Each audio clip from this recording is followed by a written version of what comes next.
Hello, everyone. I am Troy Johnson, and I am the founder of the African American Literature Book Club. And I'm here today to introduce you all to a fantastic book published by Just Us Books that is new for April 2021. It's called Papa's Free Day Party, and it's written by a terrific writer, Marilyn Nelson, and includes wonderful illustrations by Anthony Still, Wayne Anthony Still. And we're also going to be fortunate enough to talk with the mayor of Boley, Dr. Francis Shelton, and we're going to be joined by the town historian, Judge Henrietta Hicks. And it's going to be a fantastic conversation, and we're just going to go right into it. I think you're really going to enjoy it. All right, so Marilyn Nelson, again, who's the author, is going to tell us a little bit about her book. Next, Judge Henrietta Hicks will give us a little history about the town of Boley in which the book takes place. And Dr. Francis Shelton, who's the mayor of Boley, will give us a little bit of information about what Boley is up to today. So Marilyn, will you give us a little bit of background about yourself and tell us about the book? Yes, I am the daughter of Johnny Mitchell Nelson, who was born and raised in Boley. She left Boley when she was 18 or 19 to go to college and never lived there again. She married my father, and they spent most of my young life traveling around in the military. So she only saw Boley a few times, I guess, as an adult, but she was so proud of Boley that she hardly had a conversation with anybody that didn't somehow include her saying that she had this wonderful hometown. And partly because of that, we met people from Boley all over the United States. Oh, Boley, so Boley has always had a very strong mystique for me and my sister and brother. And part of the Boley story for me, obviously, was about my own family. And I had always been fascinated by the little pieces of my grandfather's story that my mother told sort of in passing. And I tried several times over the years to write his story, but wasn't, I don't know, I didn't know enough. I only knew pieces. And this book is a product of pasting together the pieces of my grandfather's story that I had grown up with. Yeah, we'll talk a bit about the story in a moment, but one of the things that struck me about Boley and its history, I recently moved to Tulsa, Oklahoma, and moving there, I discovered there were scores of communities, Black owned, Black run communities scattered throughout Oklahoma, Boley being, and perhaps the largest of them, if I'm not mistaken. The whole notion of a town fully run by Black folk is just an inspiration. And it's a town that's still running today. So, I'm excited to learn more about that. One of the things that was also most compelling about the book was your grandfather's story, and you just relate one bit of it, and how he actually got to Boley. Just reading it, I can't even imagine how a young boy could have survived what he did. Can you just describe briefly, how he got to Boley and that part of the story without giving away the whole book because it's an interesting story. Where do you want me to start? Perhaps start from the beginning how he left where he was living and perhaps where how he was saved, literally saved. Yeah. I'm not quite sure how it happened, but it's my understanding that his father ran away during the Civil War and served the North in some way. I don't know how that happened or what happened. And after the war, he came back with the wherewithal to buy some land. We think someplace in Tennessee. And during the years after the war, that was the period of the rise of what became the Ku Klux Klan. And there they were living on a small, relatively successful farm, and the Klan rode in and set the place on fire. My grandfather was 6 or 7 years old, had a younger brother named Willie. And when everything was burning, his parents said to the boys, go north. So they started running, and somehow they got lost from each other. And my grandfather continued for several days running north, and then he got to the banks of the Mississippi River and was standing there crying. And this white man asked where his parents were, and he explained the fire and what happened.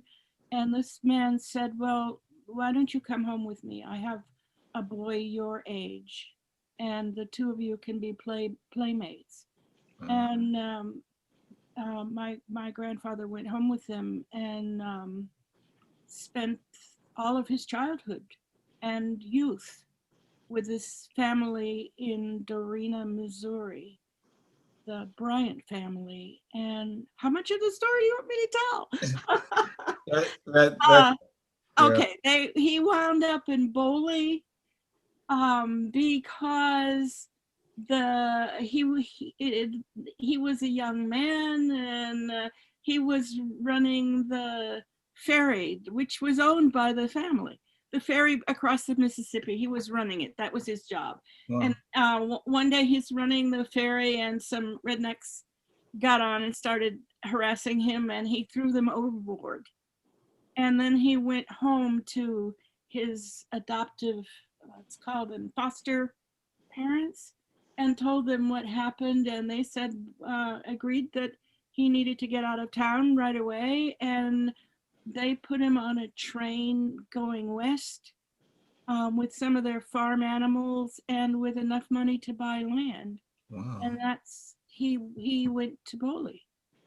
Obviously, everybody with any dream of starting a new life knew about Boley, because Boley, there were several all-Black towns in Oklahoma and in Kansas. But I think Boley was the best known, probably the most successful. I don't want to insult anybody. Right.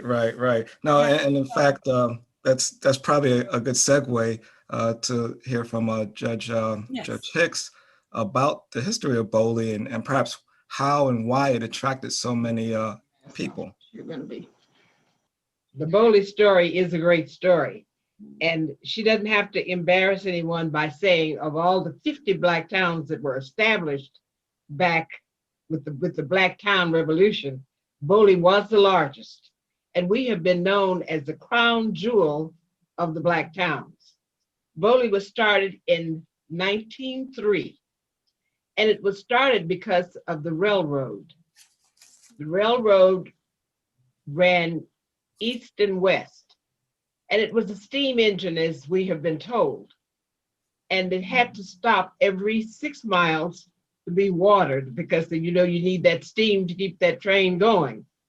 So they choo-chooed on down the line from Okemah, Castle, and when they got to Boley, this was fertile soil, and there were 2 men working here. Now, there were Black people living in the area, living in dugouts and shotgun houses, and etc. And of course, there was Mr. Barnett, who had a daughter named Abigail Barnett. They were Creek freedmen. Abigail was too young to make an assignment of her property to anyone. So her dad persuaded her to allow the railroad master, to build a town for Black folk. Now, it has been said that those two men that were discussing this said, what about Black folk governing themselves? Can they do it? I don't know if this was on a joke, if this was on a dare or a scare or what. But at any rate, the property was donated and it became the town site for Big Boley. It was named for one of those white men that worked on the railroad. The town was opened for investors. It was open for people to come in, and what a grand time they had. Many people came from everywhere to establish Boley. There was a man out of Texas named Haynes, Tom Haynes. He came in and platted the town and put on various affairs to draw people into Boley, into this site. And the affairs were like rodeos, carnivals, picnics, that kind of thing, entertainment, just bringing people in. And it brought people from everywhere. Black folk from everywhere came into Boley. Some by the train loads, some by the wagon loads, some riding horseback, and probably some walking. And that's the general upstart of Boley. From that, there were all sorts of very well-educated Black people that knew how to do a lot of things and to make the town work.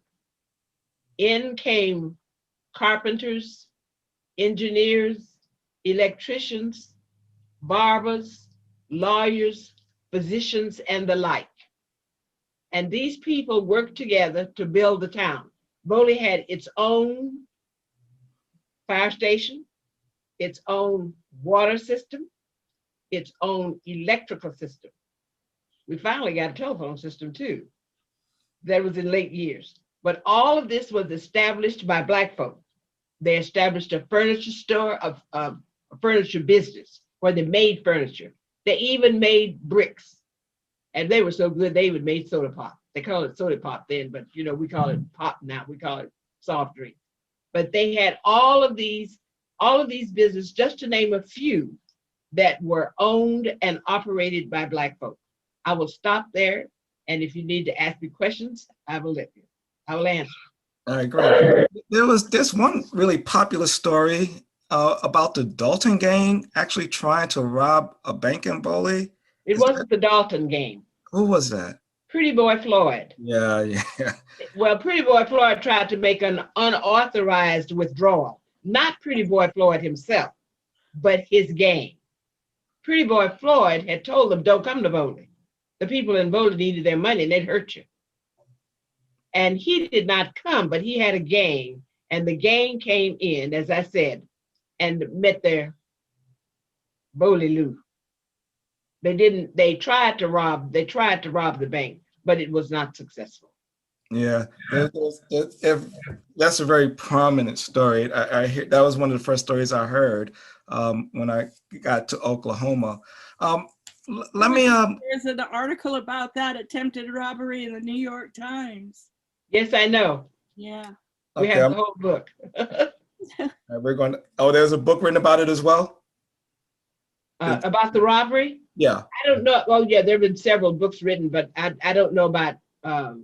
Yeah, there have been several books written. There's a man that lived here in Boley, wrote a book, High Noon at the Boley Corral. He had moved to Detroit. Let's talk about Boley today. Dr. Shelton, can you tell us a little bit about Boley and what's going on today, how it's growing, what's the prospects for the future, or even talk about some of the Boley diaspora. I mean, you have reunions. I know there's a rodeo, isn't there, every year? Yes. Today, Boley is in a changing process.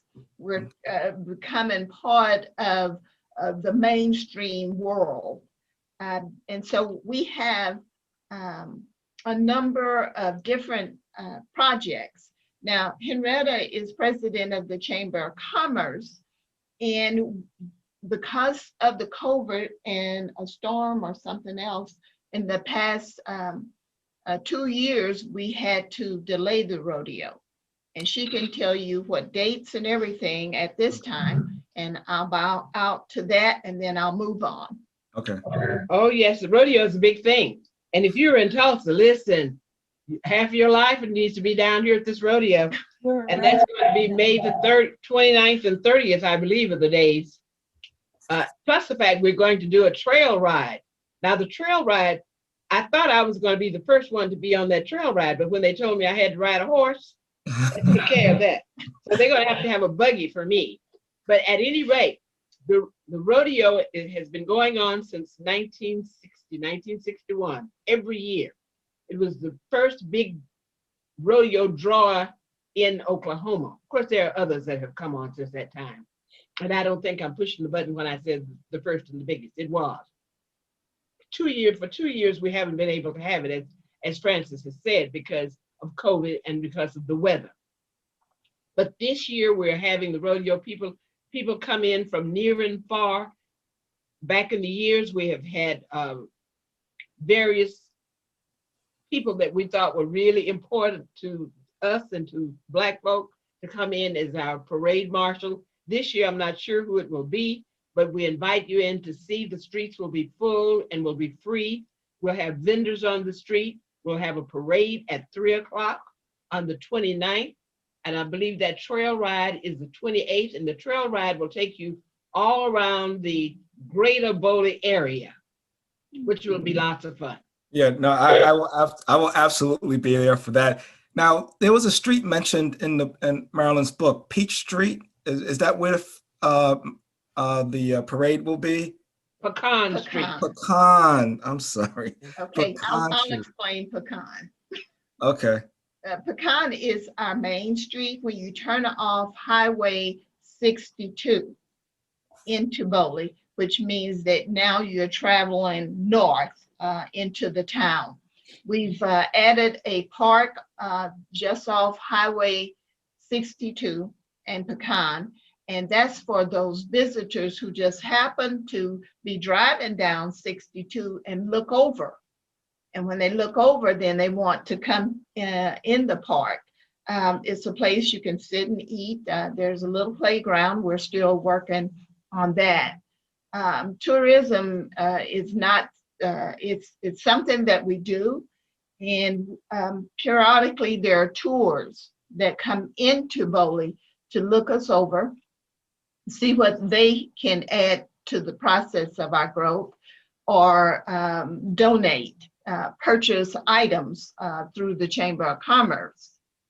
The bank that was robbed is on Main Street.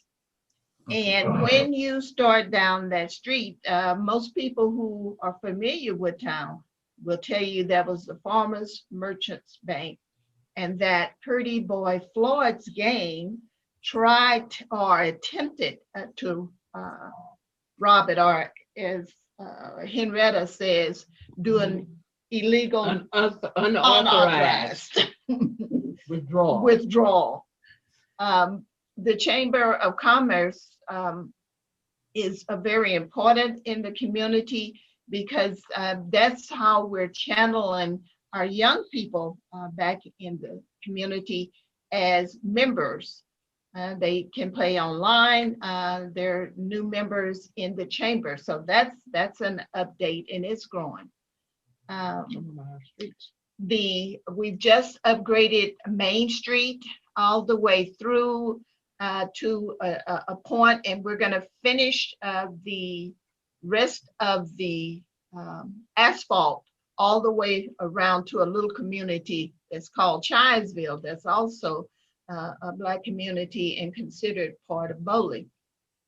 We've purchased street signs that are going up, and between a cooperation of the police department and the street and alley department, they will be putting up the new street signs. Ours are kind of faded, and so that's an update. The police department is also working on a police academy, and we've just cleared the ground for that. So we are moving toward trying to do our best to move into the 21st century, even though it's year 2021. It took us to get here, but we are on our way. We have new people who've moved to town. We have retirees who decide they want to move back to Boley, and will most time come back to that land or the area where their parents grew up.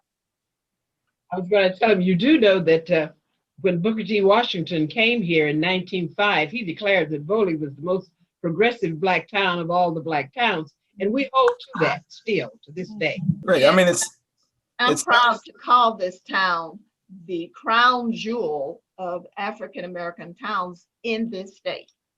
I'd like to thank you all for attending and participating in this conversation.